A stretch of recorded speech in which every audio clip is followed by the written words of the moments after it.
The air in the sprawling courtyard was thick with the smells of roasted meat, spiced stews, and the sweet, fermented scent of palm wine. It was the annual harvest feast of the Maloko family, a vibrant, noisy affair filled with chattering relatives, playing children, and the proud boasts of men. But in the midst of this celebration, Amelie sat as a silent statue of sorrow. She was tucked away at a small, low table, a place reserved for those of little importance. The food on the plate before her grew cold, untouched. Her mother-in-law, Madame Zinnel, held court at the center of the gathering, her voice a sharp, carrying instrument that effortlessly commanded attention. "A family is a forest," she declared, sipping her wine, her eyes sweeping over her sons and their numerous children. "Its strength is measured by the depth of its roots and the number of its branches." Her gaze, cold and heavy as river stone, then landed squarely on Amelie. A cruel smile played on her lips. Without fruit, a tree is merely firewood, waiting for the flame. A ripple of knowing, uncomfortable laughter spread through the guests. Amelie's husband, Cabello, sat right beside his mother, a strong man made small by her presence. He bowed his head, studying his own hands, his silence a louder, more painful betrayal than any shouted insult. Amelie could feel the heat of 100 eyes upon her. She looked down, focusing on her own hands, folded tightly in her lap to stop their trembling. The noise of the feast seemed to fade into a dull roar at her ears. A single, hot tear welled up and escaped, tracing a path down her cheek before falling in her wooden cup of palm wine. It landed with a soft, almost imperceptible plink, rippling the golden surface. And from the shadows of the far courtyard, an old woman she had never seen, her face a web of wrinkles and her eyes as deep and knowing as the river itself, watched that single tear fall, her expression unreadable. The weight of the scornful laughter and pitying glances became unbearable. Amelie rose quietly, a ghost leaving a party for the living, and slipped away from the compound. Her feet, bare and dusty, carried her on a familiar path down to the riverbank. The moon was high, casting a shimmering silver path across the dark, slow-moving water. Here, away from the judging eyes, the dam of her composure broke. Sobs racked her body, her shoulders shaking with the release of 7 years of hidden anguish, of monthly disappointments and whispered taunts. The river seemed to swallow her grief, its gentle gurgle a soothing murmur. "Why do you water the earth with such sorrow, child?" A gentle, rasping voice asked from behind her. Amelie started, whipping around to see the old woman from the feast standing a few feet away, leaning on a gnarled walking stick carved with strange symbols. This was Mama Sephew, the herbalist who lived upstream, a woman some called strange and others whispered was a seer. "They say my womb is a desert," Amelie confessed, her voice a broken whisper, "that it is cursed and barren." Mama Sephew shook her head slowly, her kind eyes seeming to glow in the moonlight. "People see only the surface of the soil. They do not know what seeds lie dormant within. The earth knows who truly sows love. A seed planted with malice may sprout quickly, but its roots are shallow and will not withstand the storm. Yours, planted with patience and kindness, will run deep. Time, and time alone, will reveal it."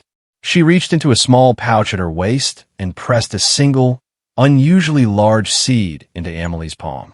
It was warm to the touch and seemed to pulse with a faint, inner rhythm. "Plant this," Mama Sephew instructed, her tone solemn, "under the light of the full moon. Do not let any other eyes see it. Tend to it with your hope. It is a seed of truth, and it will grow only for you." The journey back to the compound felt different. The seed in Amelie's hand was a secret talisman, a tiny ember of hope in the vast darkness of her shame. She waited until the moon was at its zenith, a perfect, luminous pearl in the velvety sky, and the entire household had fallen into a deep, wine-induced slumber. The only sounds were the chirping of crickets and the distant hoot of an owl. Her heart hammered against her ribs as she crept to the small, barren patch of earth behind her hut, a place she had tried and failed to grow flowers. Using her fingers, she dug a small, careful hole, placed the warm seed inside, and covered it with soft, dark soil. As the last handful of earth settled, the buried seed pulsed with a stronger, golden light, a faint glow visible through the soil, as if a tiny, breathing star had been planted there. She knelt there for a long time, captivated, her fear mingling with a sense of awe. This was magic, ancient and real. Eventually, exhaustion pulled her inside to her sleeping mat, where she drifted into a fitful sleep, her dreams a chaotic tapestry of glowing vines and whispering leaves. When the first rooster crowed, heralding the dawn, she rushed outside, half expecting to find nothing, to have the hope cruelly snatched away. But the soil where she had planted the seed was cracked and pushed aside. A tender, green shoot, already the length of her finger, stood erect, its two tiny leaves unfurled towards the rising sun. It had grown a hand's breadth in a single night. Something was growing, something that defied the very laws of nature, and it was happening in her care. The miraculous growth did not cease. By the following evening, the single shoot had transformed into a vigorous, climbing vine, its stem as thick as her thumb. It clung to the rough mud wall of her hut with delicate, curling tendrils. The leaves were a shade of green, so vibrant they seemed to have been painted with light, and through them ran intricate, glowing golden veins that shimmered and pulsed with a soft, ethereal radiance whenever the evening breeze whispered through them. Emily watched it in reverent awe, spending hours just observing its subtle movements. She knew, with a certainty that settled deep in her bones, that this was a sacred thing, a secret gift not meant for the mocking, unworthy eyes of her in-laws. She carefully arranged a few large, drying pots and woven baskets to shield the vine from the main courtyard's view, creating a small, private sanctuary. But light, especially a light this strange and beautiful, is a difficult secret to keep. From her elevated porch, where she sat each morning to survey her domain, Madame Zinel paused, her ceramic teacup halfway to her lips. She had seen a flicker, a distinct golden shimmer, from the corner of her eye, emanating from behind Amelie's hut. A deep frown etched itself onto her face. This was no reflection from the sun. It was something else, something unnatural. She clicked her fingers sharply, summoning a young, timid servant boy who was sweeping the yard. "You boy," she whispered, her voice low and sharp as a knife. "Go over there. See what that barren woman is hiding behind her hut. Do not be seen. I want to know what trickery she is brewing in her shame." The servant boy returned wide-eyed, his story tumbling out in an excited rush about a magical vine with leaves of gold that moved on their own. Madame Zinel listened, her expression growing darker with every word. She wasted no time. That very afternoon, at the village well, the heart of all gossip, she subtly seeded her own version of the tale. The whispers began to spread like a wildfire in dry grass. Amelie consorts with river spirits. One woman hissed to another, her eyes wide with superstitious fear.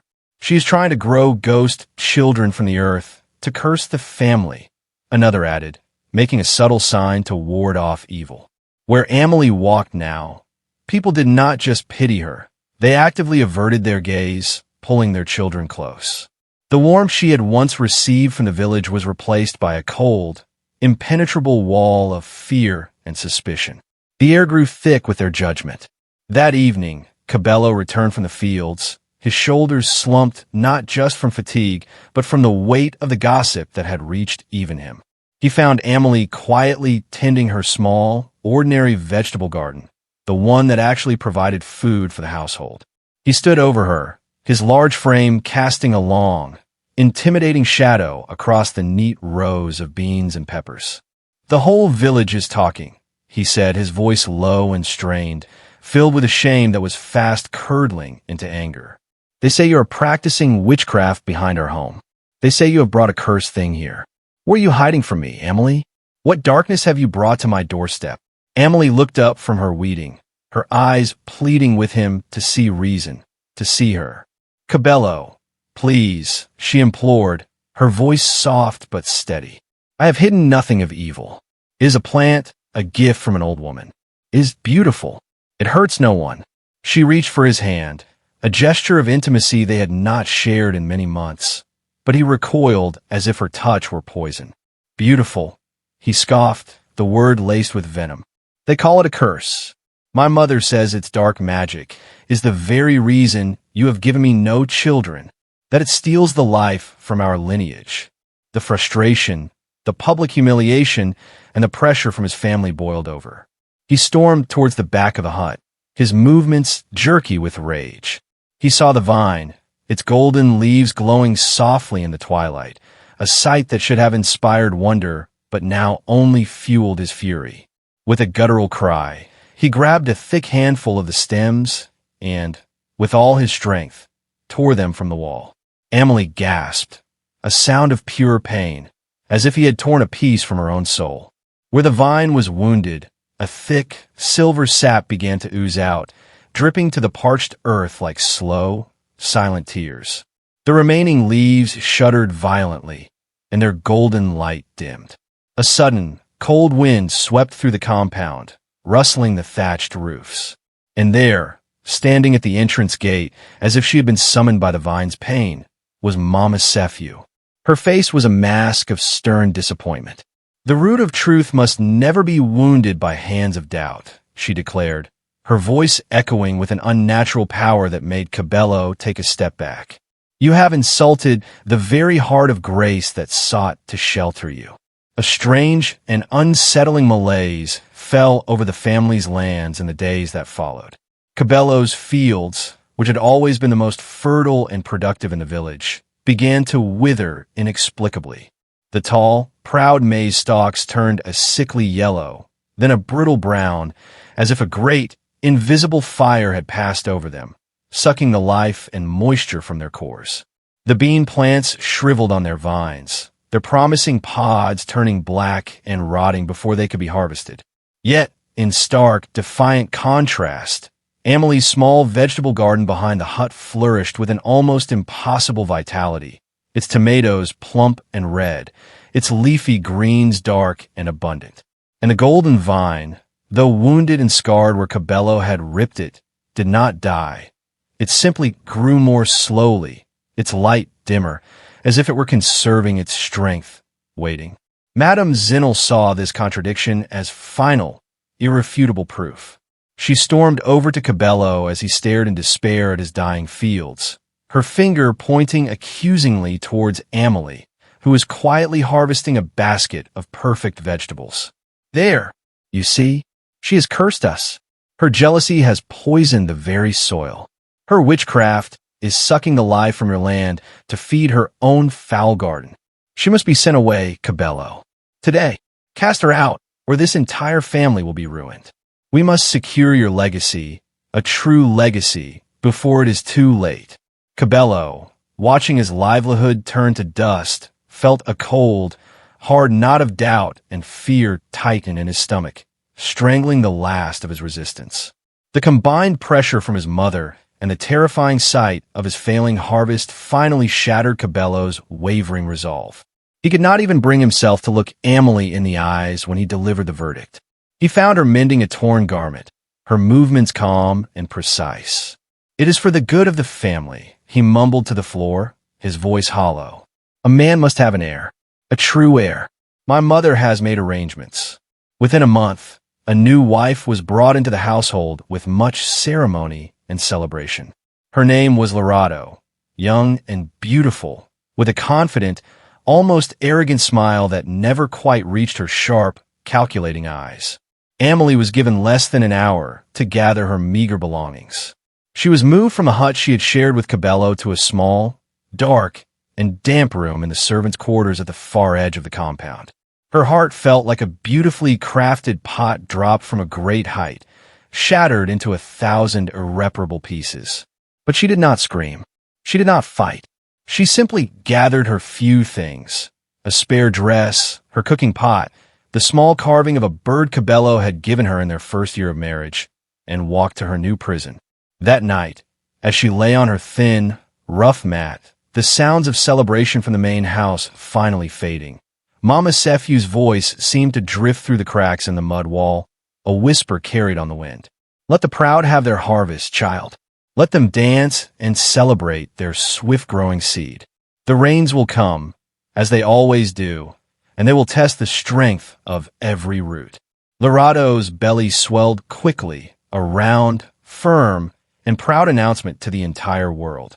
Madame Zinnel doted on her, bringing her special soups and sweetmeats, constantly feeling her stomach and boasting to any visitor about the strength of her new grandson.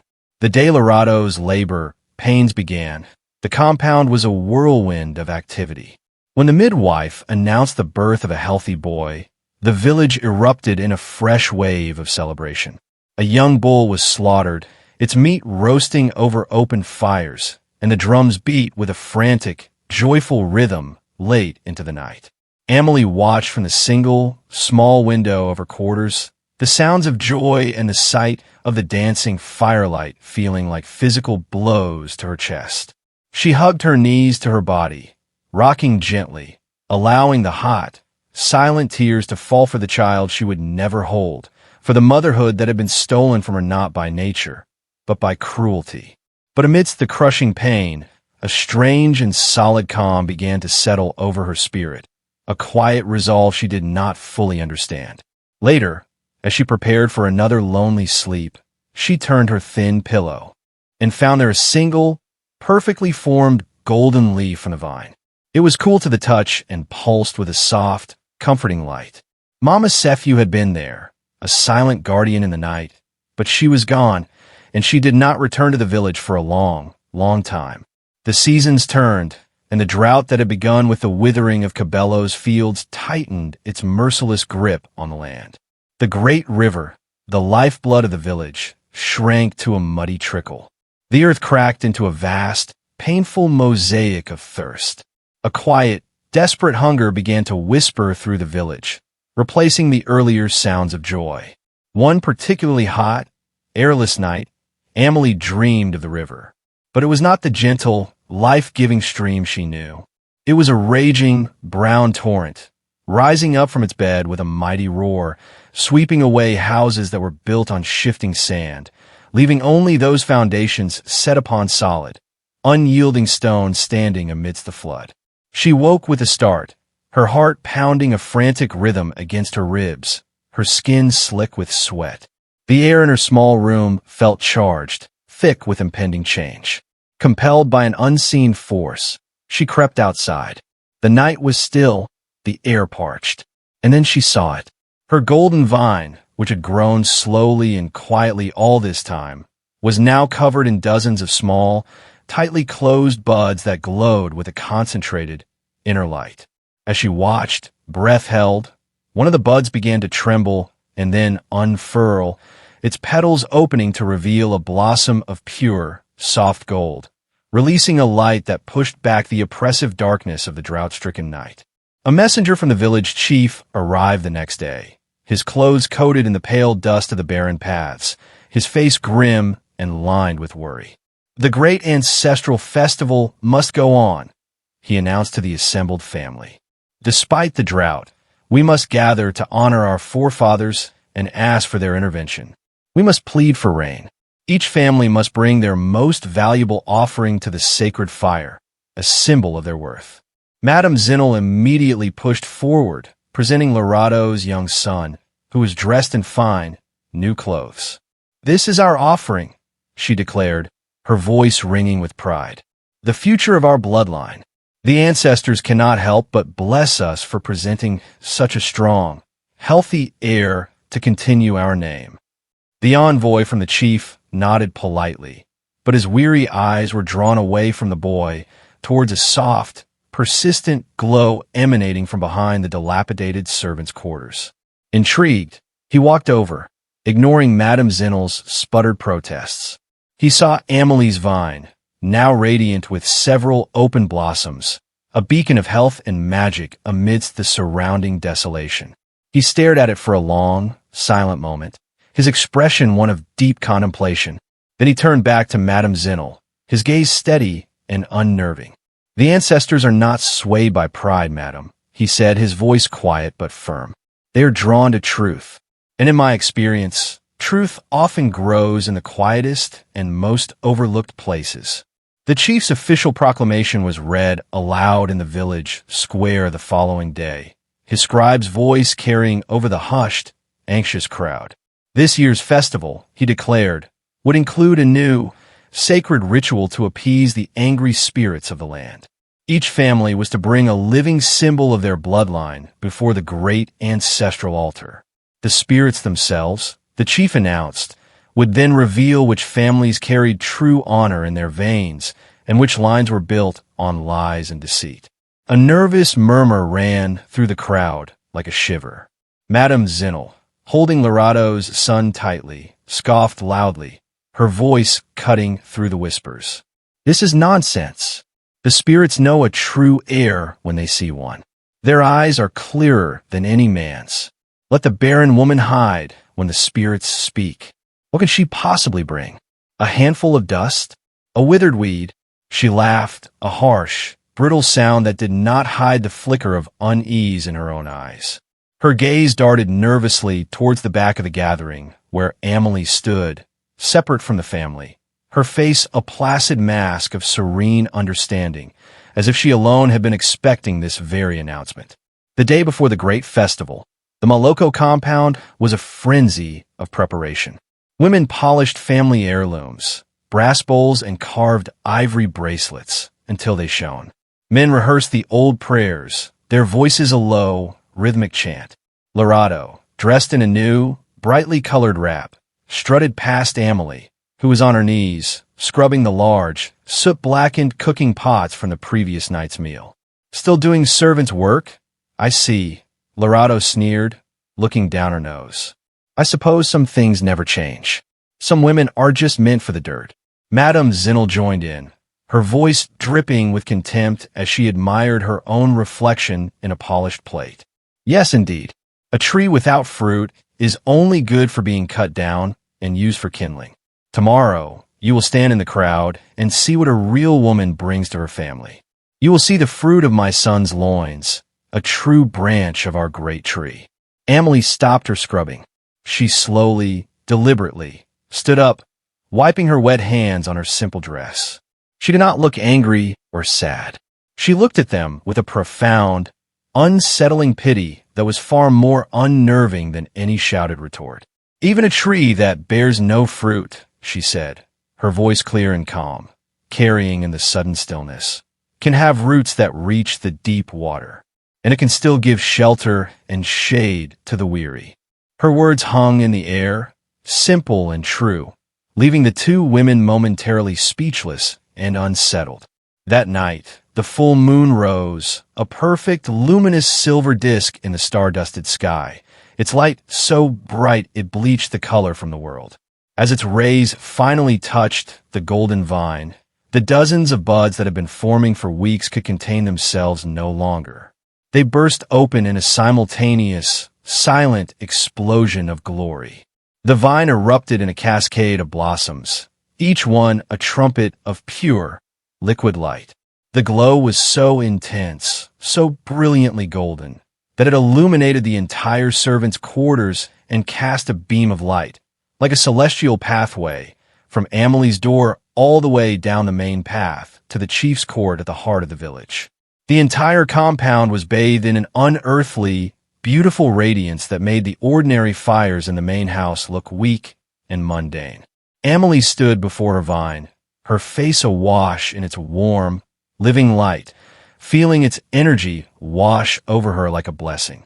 On the wind, she heard a familiar voice, a whisper that was both inside her mind and carried on the night air.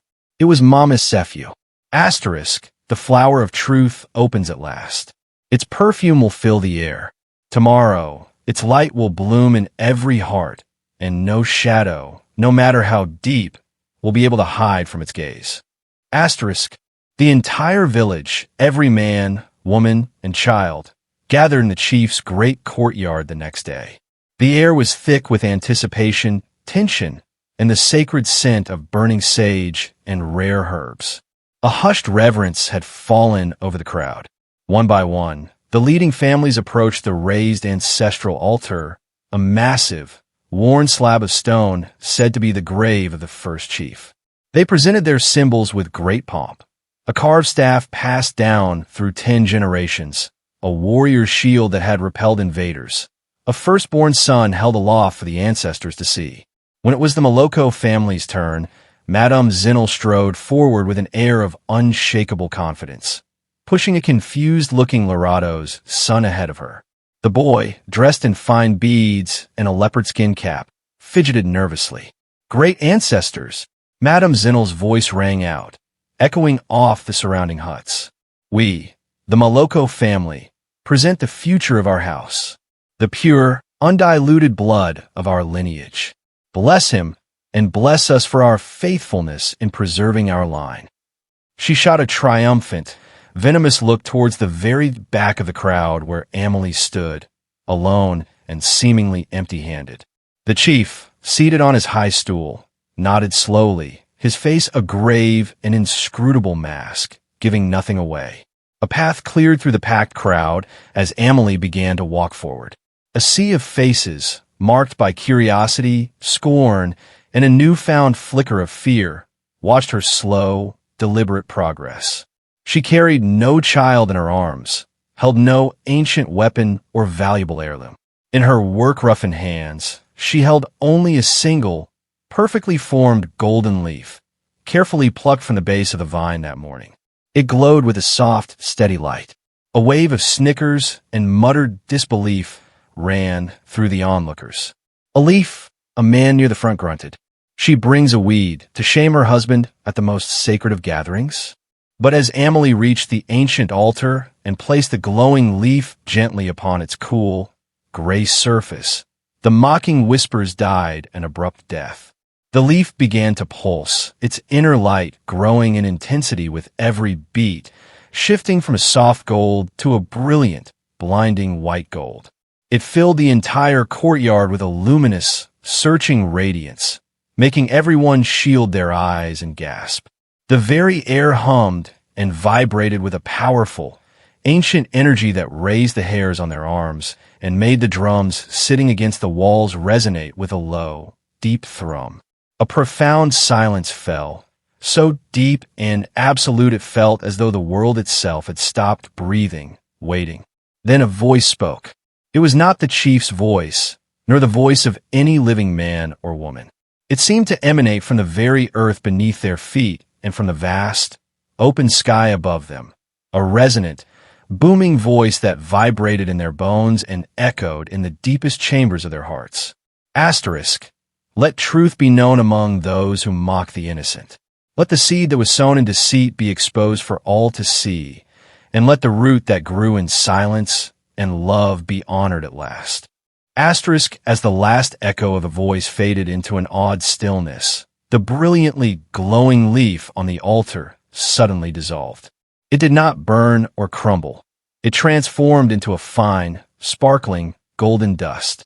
A wind, born from the still, hot air, swept this magical dust into the air, where it swirled and danced like a constellation of captured stars before settling gently, almost lovingly, upon the heads and shoulders of all the children present in the courtyard, including Lorado's young son.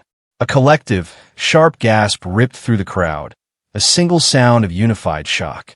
Where the golden dust had settled, a faint, soft, beautiful light emanated from each child, a gentle, personal halo that lasted for several long, breathless heartbeats.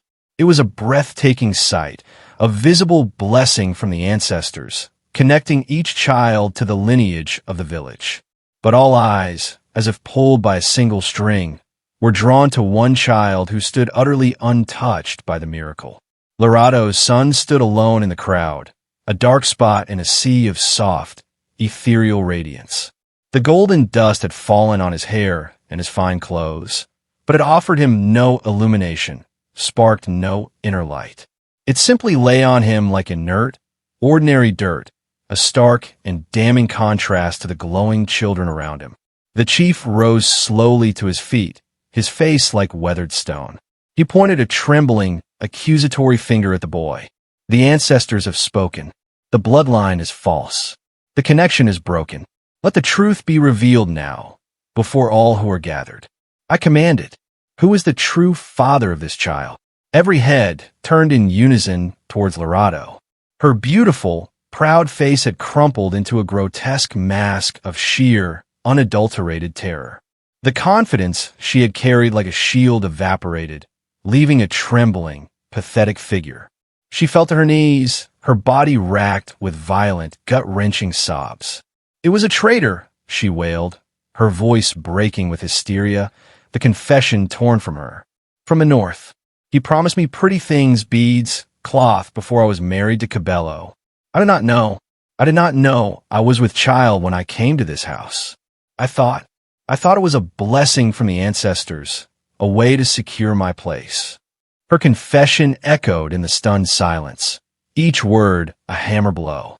Cabello, who had been standing so proudly with his family just moments before, let out a choked, animalistic cry as if he had been run through with a spear. He stumbled backward, his legs giving way, collapsing to the hard-packed earth, his hands clutching his head as if to keep it from exploding. Madame Zinnel stared, her mouth opening and closing soundlessly, her eyes wide with incredulous horror. Then she found her voice, a shrill, piercing scream of denial that shattered the silence. "Lies. She lies to save herself. The spirits are wrong. They have been tricked." As chaos and disbelief erupted in the courtyard, a figure walked with calm, deliberate steps to the center of the maelstrom. It was Mama Sephew. She had appeared as if from the very air itself, no one having seen her approach. She went not to the altar, but directly to Amelie, placing a firm, comforting hand on her shoulder. Her wise, old eyes swept over the weeping, broken Lorado, the shattered Cabello, and the hysterical Madame Zinnel. "The earth has spoken," she announced, her quiet voice somehow cutting through the din and commanding attention. "You cannot argue with the soil. False seeds planted in the shallow soil of deceit may sprout and grow for a season, but they cannot take root when the storms of truth arrive. You sought a harvest of pride and appearance, and now you have reaped only the bitter fruit of shame." As she spoke these words, the villagers who had glanced back towards the Moloko compound noticed that the magnificent golden vine, its purpose now gloriously fulfilled, was beginning to wither, its glorious light fading as its energy returned peacefully to the earth from whence it came. Mama Sephew then turned slowly, her gaze sweeping over the entire assembled village before she gestured towards the now notorious servants' quarters. A young boy of about 10, thin but bright-eyed, stepped shyly forward. It was the orphan son of Cabello's late brother, a child the family had largely ignored, whom Amelie had secretly fed, clothed, and taught for years, treating him with a mother's love. Mama Sephew placed a protective hand on his head. "You were so busy looking for a branch that you failed to nurture the root," she declared to the stunned assembly, her voice ringing with authority. "You cast aside the one woman who nurtured true strength and honor. You mocked her for having no child of her body, while she was quietly, faithfully, raising the son of your own blood. This boy, whom Amelie has loved and protected as her own, is the true heir of your late brother. His direct line continues through this child. She is the keeper of your true legacy. She has preserved your family's honor when you were ready to sell it for a lie." A wave of awe and dawning understanding swept through the crowd. They fell to their knees, not just in respect for the newly revealed heir, but in profound reverence for the quiet, steadfast woman who had loved him silently. Amelie wept, not from sorrow, but from the overwhelming, cathartic release of a truth long carried in secret. The chief's judgment was swift, severe, and final. Madame Zinnel, for her relentless cruelty, her lies, and her central role in bringing a false heir into the family, was publicly and utterly stripped of her status. The fine, expensive beads were taken from her neck, the elegant, embroidered wrap was pulled from her shoulders, the brass bangles were ripped from her wrists. She was formally cast out from the family circle and banished in perpetuity from the chief's court, forbidden from ever advising or influencing the family again. The woman who had once ruled the compound with an iron will and a sharp tongue now stood shamed and exposed in a simple, rough, undyed cloth, her body looking old and frail. As she was led away by two of the chief's guards, she stumbled, her mind seemingly broken by the swift, total collapse of her world. She looked back at the grandson who was not hers, at the son who would not meet her gaze, and cried out to the empty, unforgiving sky. All I wanted was a grandson. All I wanted was to see our line continue. I did it for the family. Her words were met not with sympathy, but with a solid, cold wall of silent contempt from the villagers whose respect she had once commanded. Disgraced, half-mad, and utterly alone, Madame Zinnel wandered aimlessly, her feet carrying her on a path of their own volition down to the riverbank, the very place where Amelie's journey of suffering had begun. She waded into the shallow, drought-shrunken water, as if to wash away the filth of her shame, to purify herself. But as her feet touched the center of the stream, the river, which had been so low and passive for so long, suddenly swelled. A wave from some unseen source upstream rushed around the bend, a knee-high wall of churning, brown water. It was not a violent, drowning wave, but a powerful, cleansing, and judgmental one. It knocked her off her feet, tumbling her in its current. It washed over her, tearing the remaining cheap ornaments from her hair, stripping the rough cloth from her body, scouring her skin until she was left naked and gasping. When the wave passed as quickly as it had come, she crawled, coughing and sputtering, back onto the muddy bank, stripped of every last vestige of her pride, her identity erased. And when she opened her mouth to speak, to curse, to weep, no sound came out. The villagers who had followed at a distance to witness her fate whispered in awe and fear, "The river has taken her voice.